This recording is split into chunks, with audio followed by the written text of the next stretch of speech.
What's going on, everybody? Welcome back to another episode of Two Knicks Chicks. I'm your girl, Lady and the Chef, rolling solo dolo today. Shout out to Diva Locks who can't make it this evening, but that's okay because we have a lot of Knicks news to talk about. I want to break down the last two games that the Knicks played against OKC and then the game prior to that where they played the Spurs. Unfortunately, the Knicks dropped both games. Quite honestly, I thought the Knicks would have been able to take at least one of the games out of the two, and really was hoping for them to at least really beat OKC, which was a very close game. But I want to break down some things because I'm noticing some things with these past two games, not just because they're losses, but this is something that I've noticed prior to the two previous losses of these two teams. And I just think that these are some things that as Knicks fans, as well as the front office, these are things that they need to look at and hopefully address for the off season. So let's recap and go back to the Knicks playing the Spurs. The Knicks lost that game 126 to 130. That game, the Knicks only had three players in double figures. Dante DiVincenzo finished with 20 points, 6 rebounds. Josh Hart finished with a double double, had 12 points, 12 rebounds, 8 assists. Isaiah Hartenstein, not the best game from him. He only has 7 points. Miles McBride, 46 minutes, 7 points. Jalen Brunson had a hell of a game, 61 points, but that resulted in a loss. And he was doing everything in his power, but again, there was no help. Precious Achua, 6 points. Bojan, 4 points. Shake Milton actually got some burn in that game and had 2 points. Um, One of the things that definitely stood out for me in this game against the Spurs is that the Knicks are struggling, A, getting to the free throw line, and B, when they get to the free throw line, we're missing way too many free throws. And this is a problem. The Knicks were 10 for 12 from the free throw line. San Antonio was 26 for 32. So that tells you right there that the Knicks weren't getting to the line enough during the game. So that was an issue off the back. 3 pointers, the Knicks were 14 for 37 at 37%. San Antonio was 16 for 40 at 40%. Knicks finished with 50 total rebounds. They had 18 offensive, 32 defensive. Finished with 24 assists. San Antonio had 34 assists. The Knicks did have 10 steals, only had 11 turnovers, and the points in the paint was surprisingly high. The Knicks had 62. But the problem with that game against San Antonio, the defense wasn't that great. I spoke about this before. I thought San Antonio had a lot of easy baskets, didn't like it, didn't care for it. And yeah, it just wasn't a strong game by them. Okay, cool. The Knicks dropped that one. Honestly, the Knicks should have won that game. I was going off about that if you caught us on Saturday because I really wanted the Knicks to snatch that one. That way, when they went into OKC, which is a team we struggled against this season and haven't been able to beat them, I really was looking forward to the Knicks beating OKC. The Knicks go and play OKC. I had high hopes for this game. Josh Hart played 45 minutes. He finished with another double double. He had 15 rebounds, 13 points. Dante DiVincenzo played 40 minutes, had 15 points. Isaiah Hartenstein played 29 minutes. He had a double double, finished with 17 points, 12 rebounds. Uh, Really overall good game from him. So both of the Hartenstein Foundation guys had a double double. Miles McBride, another game, 46 minutes, had 19 points. So he redeemed himself from the previous game. Jalen Brunson played 35 minutes, had 30 points. Precious Achua played 22 minutes. He had 9 rebounds, 8 points. Both Alex Burke and Bojan Bogdanovic.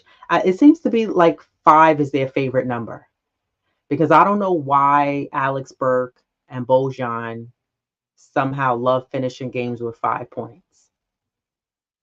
And I don't know if it's clicked in either of their thick skulls that now you're not in Detroit anymore and you're in New York. and that 5 points is not going to cut it. And I don't even, you see, I don't even have the words for it because I'm disgusted that both Burks and Bojan is on this team now, and they've been a complete bust. There's no help. Quite frankly, you know what? I'm going to save that. Let me get into the stats for the OKC game before I go off.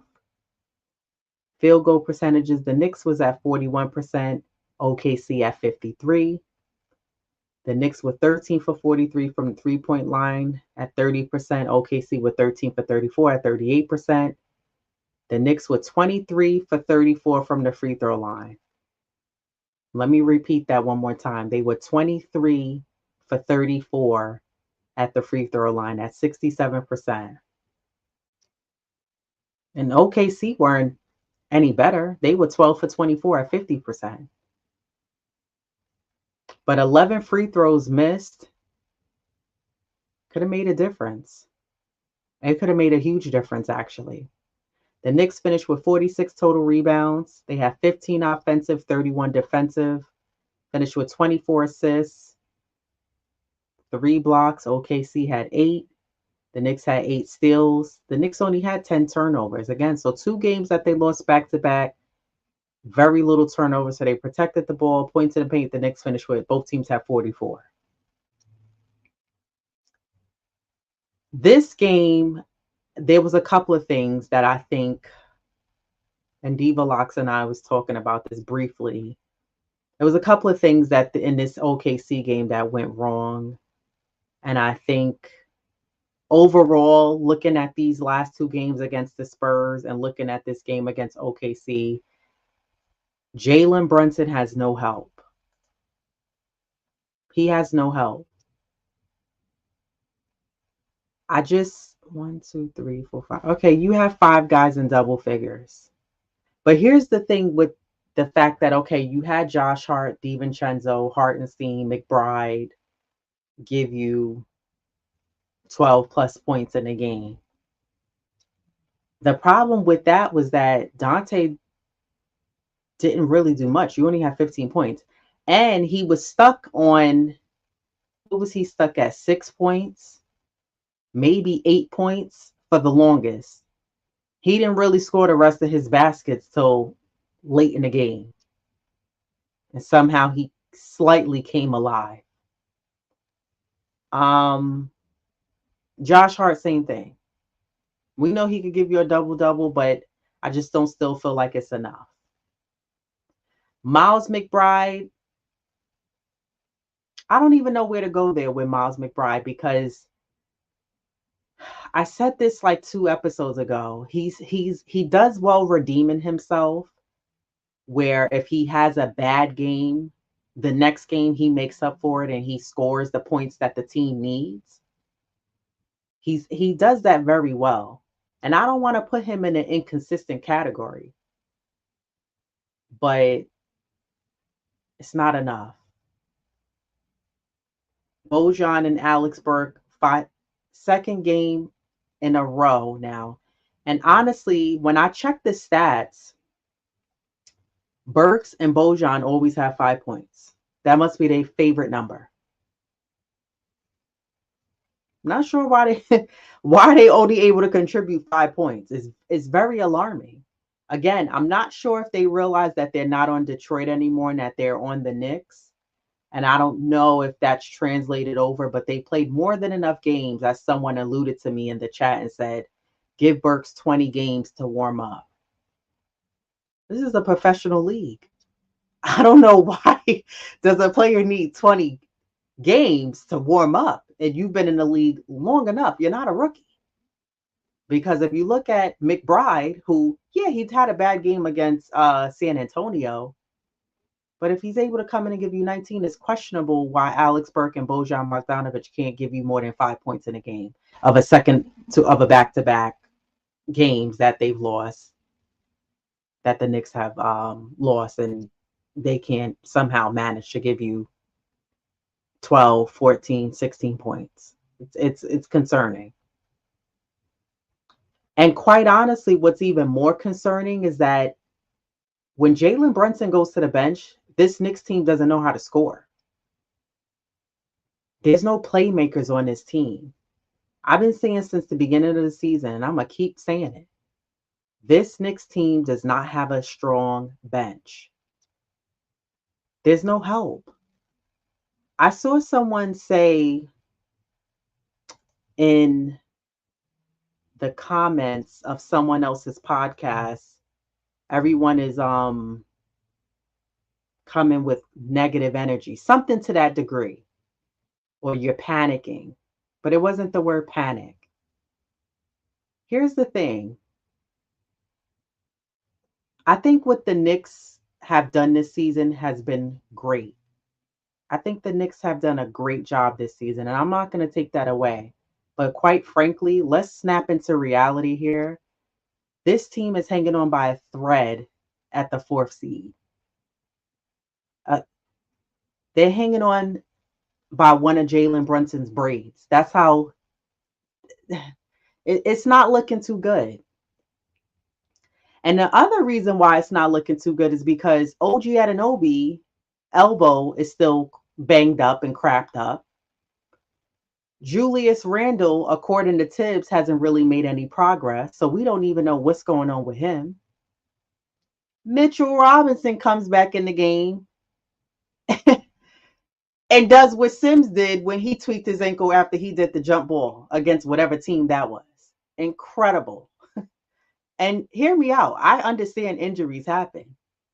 But now I'm questioning our teams, our players. I don't want to say that they're not being honest because I'm sure you feel okay. And I'm not questioning the medical staff. But why are we putting these players in when they could have came back in? The Knicks have 8 games left, by the way, because I'm counting. The Knicks have 8 games left. So Mitch couldn't come back with at least 3, 4 games back. OG couldn't come back with maybe 3, 4 games back. I don't think that OG needed to come back when he came back. Was it great seeing him and seeing what he brings in his energy? Yes, we all know he can do that. I don't think that OG needed to come back. I don't think that Mitch needed to come back in right away. I think it was great seeing him come back. Mitch looks great. He looks still like he's getting back in shape and getting his stamina. I just think that we should have let it ride out a little longer. To maybe about 3, 4 games left, then put them in. And it's not to say that putting them in those games, they wouldn't have suffered an injury. But right now,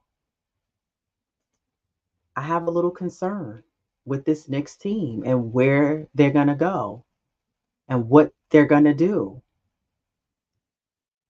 Right now, there's only one man carrying this team.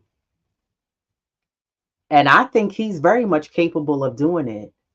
But it makes me wonder,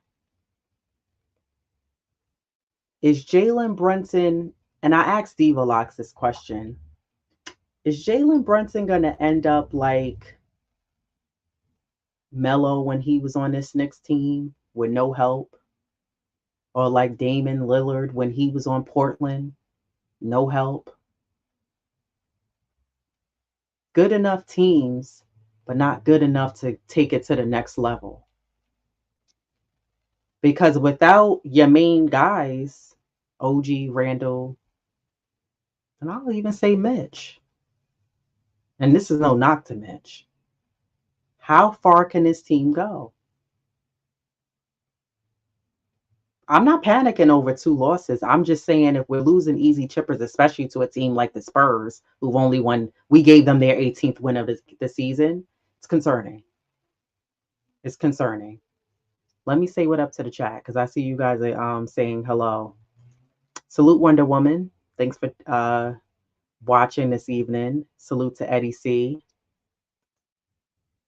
Exactly. And that was another thing. The Knicks blew, I think it was actually a 12-point lead in the 4th quarter. You can't do that. You can't do that. Salute Just Knicks.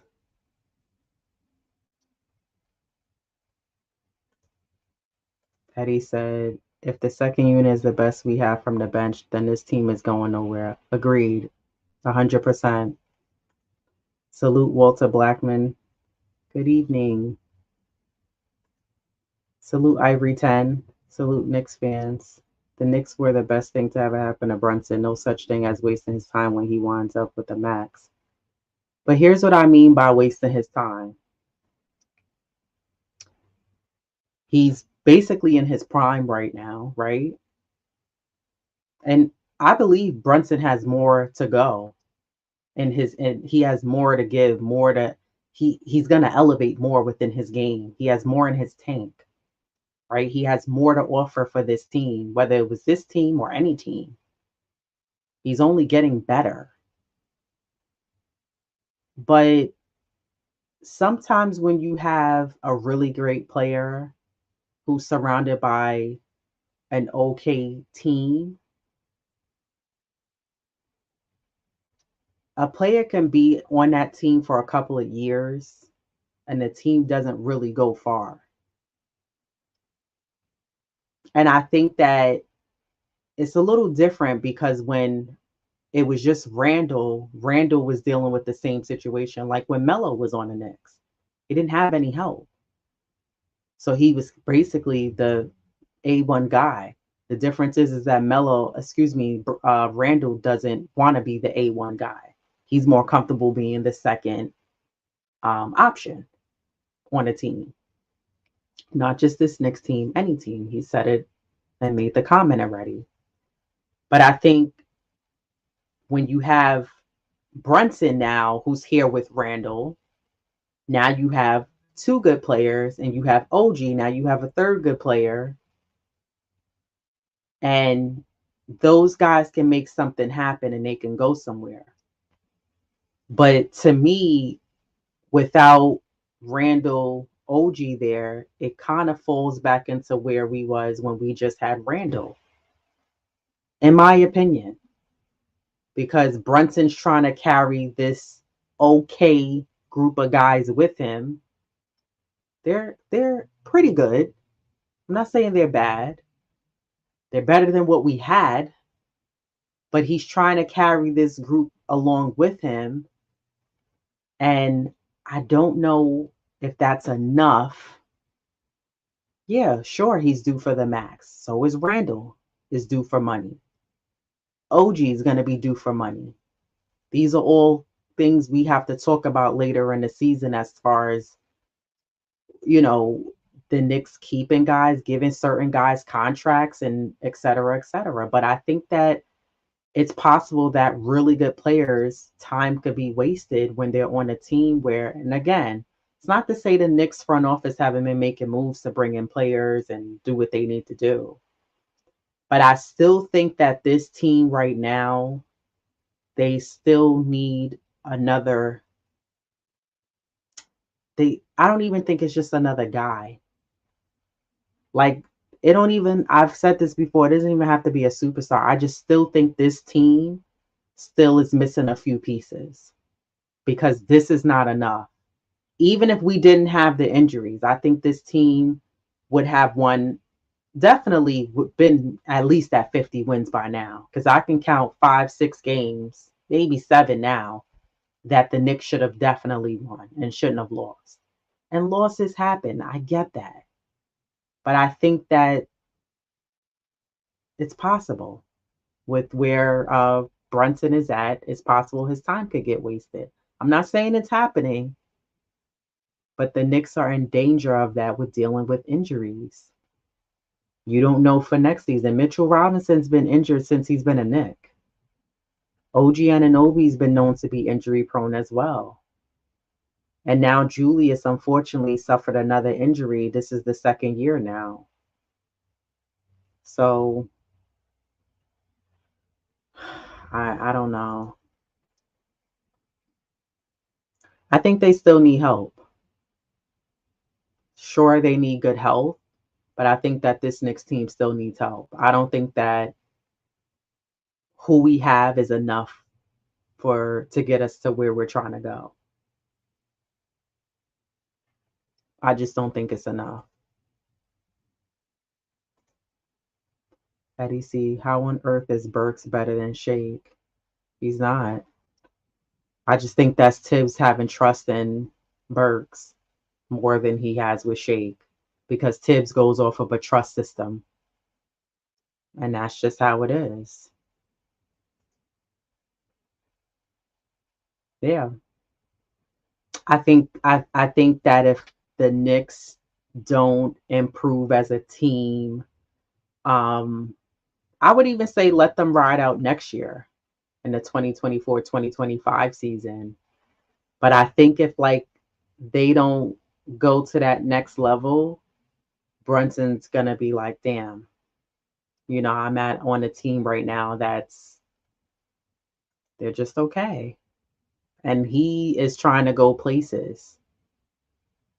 So you still believe OG will get extension? I don't know. And the only reason why I say I don't know is because of his elbow. And I think if the elbow injury is going to keep him playing, I mean, I don't know. I think if the Knicks can sign OG at a nice discounted price as they've been doing, and if he can give you maybe 65 games, 70 games, I'm pushing it. But 65 to 70, I think the Knicks will look to keeping him because his impact that he makes on the game. I think he's very impactful on his team. And that goes very far. And it shows when he's on the floor. The numbers show when he's on the floor. But I think the only thing that's the little asterisk for me is the elbow injury. And, you know, that's what's a little bit of a, you know, Corey Lee salute. He said, look, Leon Rose is going to work it out when it comes to the money. Don't fret. No, I'm not worried about the money. I think the Knicks have done a fantastic job with getting players at amazing contracts, like steals, steal of a deal. I think the Knicks have done a fantastic job doing that. I just think that I'm more so looking at the Knicks front office, Leon needing to. The Knicks is still missing a few pieces because, and I say that because when Brunson is trying to catch his breath on the bench, and Tibbs has said it, he said, look, he has to get a little rest too and get a breather. There's nothing happening. There's no one that's out there on the floor who's a shot maker, a playmaker like Randall. There's no backup on the floor yet. Miles McBride is not there yet. Josh Hart, that's not his game. You know what I mean? So this team still is missing another guy who is can get you buckets, who can play make on his own when Brunson is not on the floor. And when Brunson is on the floor and he gets the ball passed to him. But right now, with who we're working with, I think if we have to endure injuries, even in the future, and someone goes down, and even for Brunson, you need a backup point guard. This team is still missing a few pieces that can still make something happen when you have your star players, your major players that are out on a bench, whether it's for injuries or they're trying to get rest. And we don't have that. It's the same thing when Hartenstein sits down. Precious is not as tall. So where the Knicks look very small. There's really no solid five position on this Knicks team that can gather the rebounds for us, that can gather the boards for us. And it shows. So when Brunson Hartenstein goes to the bench, and mainly Brunson, you notice the difference on the floor. And that's what's concerning. And now, I think for a while now, teams are starting to read and know what Brunson is doing. Do I think Brunson doesn't get a lot of calls? Absolutely. I think the Knicks are a very physical team.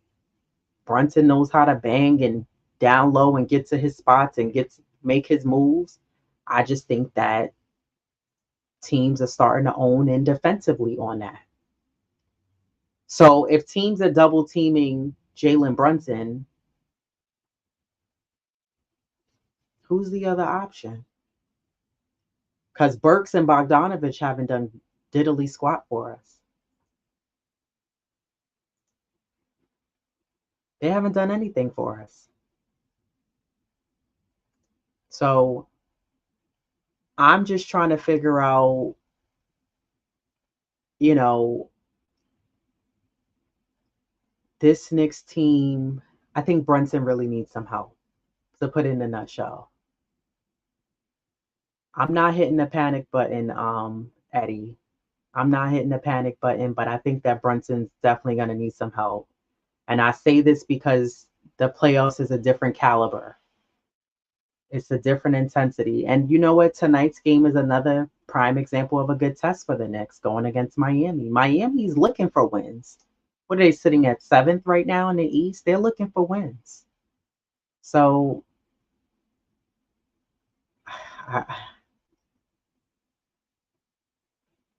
we on the road. We at Miami, coach. The Knicks are back home against Sacramento Thursday. Shake is at backup point guard. Just give him a summer. I totally believe that. I think it's more Tibbs having to build that trust in Shake and other players, but specifically Shake. I think he should be getting more burned than Burks. Burks and Bojan with the 5 points, what seems like every game, minus 1 or 2 games, it's not cutting it. Those two have just not been cutting it. And I hope for the life of me that they become those X factor guys that teams are not expecting and they give you 18, 20 in a game. Tonight would be a great night to start. No one's stopping them. But my question that I'm gonna leave you guys in the chat is, how confident are you guys in this Knicks team if Randall doesn't come back? Someone said to us in the chat, it was Ajay. Shout out to Ajay. He said Randall's coming back April 5th. I don't know what unicorn planet he heard that from, but Randall hasn't even made any progress yet. So yeah. And I have some really good questions too that I'm gonna bring up that I was gonna talk about tonight, but I'm gonna save it because it's a lot to do with the supporting cast on this team and what they haven't been doing and some nights been doing. But I think on games like the last two against OKC and the Spurs, and it's again, I understand it's a combination of things. It's the missed free throws, it's the not getting to the free throw line enough. It's certain rotations that, we have certain guys defending certain guys, and they shouldn't have been on those guys in the OKC game. You all know what I'm talking about. It's Tibbs not trusting in certain other guys and putting them in for some minutes, but you're putting in other guys because they've been in the league longer. Just doesn't make any sense to me. So the Knicks have 8 games left. This includes the 8 games. I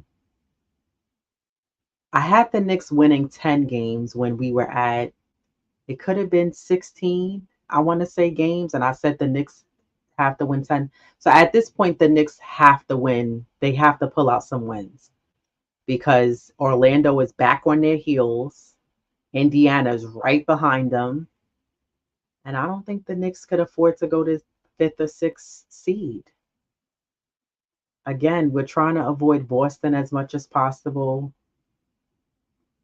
And honestly, even before we even get to Boston, I think the Knicks need to focus on trying to worry about beating teams who they're going against in a regular season. we need to start there before we even worry about a first round or a second round, because that's the thing. Remember in the beginning of the season, and I don't even want to say the top beginning of the season, but once Randall started finding his footing, the Knicks was still struggling to pull out wins on a consistent basis because it was an individual play and they didn't find their identity yet. But I always would say, we know Randall, you can give us 30 plus points a game. Same thing with Randall. And it's heartbreaking to see him score 61 points and the Knicks still lost that game. And also shout out to Jalen Brunson because I saw he was the player of the month for March. But I think the Knicks right now have they got to figure something out. They have to figure out how to contribute and help Jalen Brunson. And Miami plays dirty. They're very physical. So can the Knicks match up with that tonight and outbeat them? We'll see.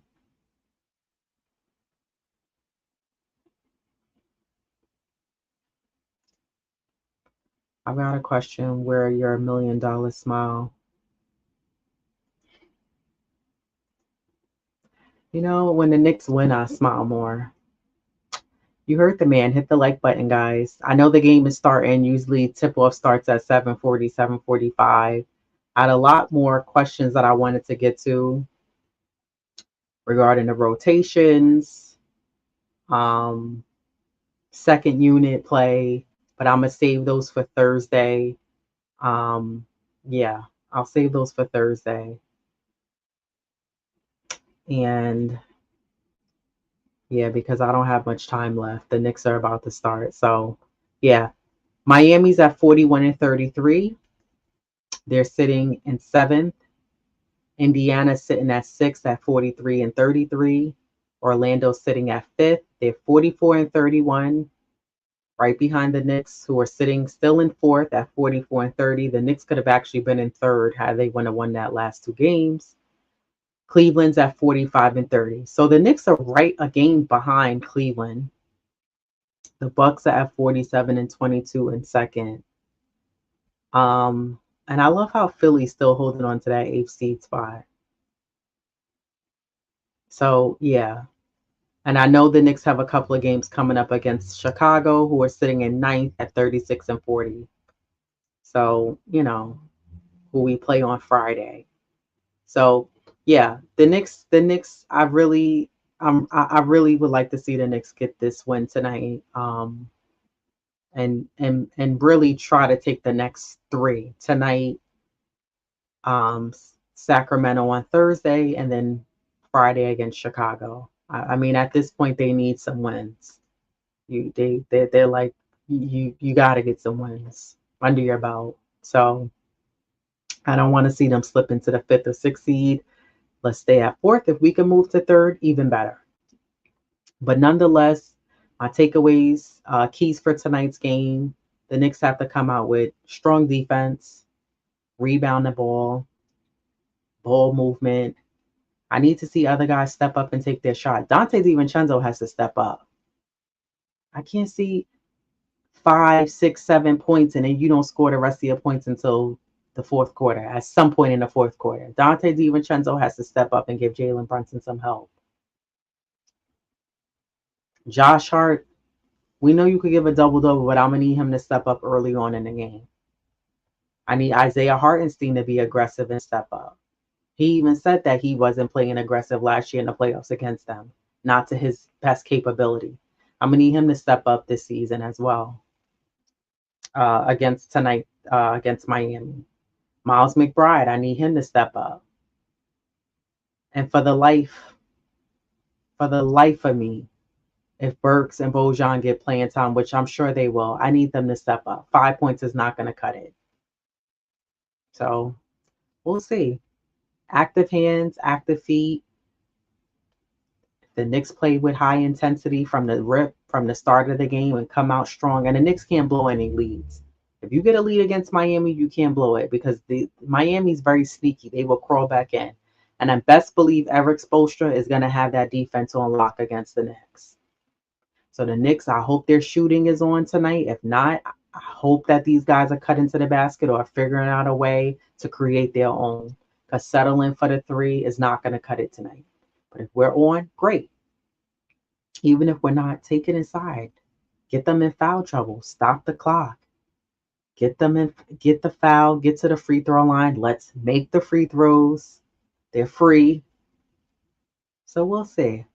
But that's all I have. I know the Knicks are about to play. I'm gonna save my questions that I have because I have a lot more that I really want to dig into for the Knicks. That some questions that I think I really want to get the chat involved. And if Diva Lux is on for the next episode, I really have some serious questions that I need answered because I'm a little baffled over here.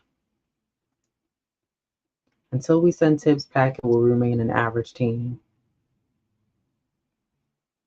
I think it's 50-50. I think it's partial Tibbs. I think it's partial him working with who he has. I don't think it's all on Tibbs. I think Tibbs has done a great job. Do I still question some of his decisions? Absolutely. We played through the refs and you will be smiling tonight, I promise. We'll see.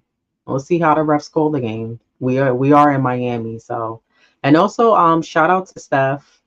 Wish her a happy birthday. It's the Queen's birthday today. So happy birthday, Steph. And yeah, that's it for me tonight.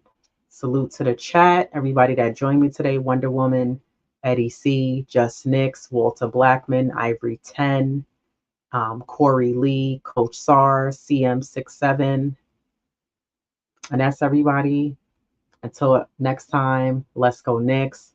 I really want the Knicks to get this win. I'm going to be paying attention to the supporting cast and see if guys can step up and help out. And we'll see. Enjoy the game.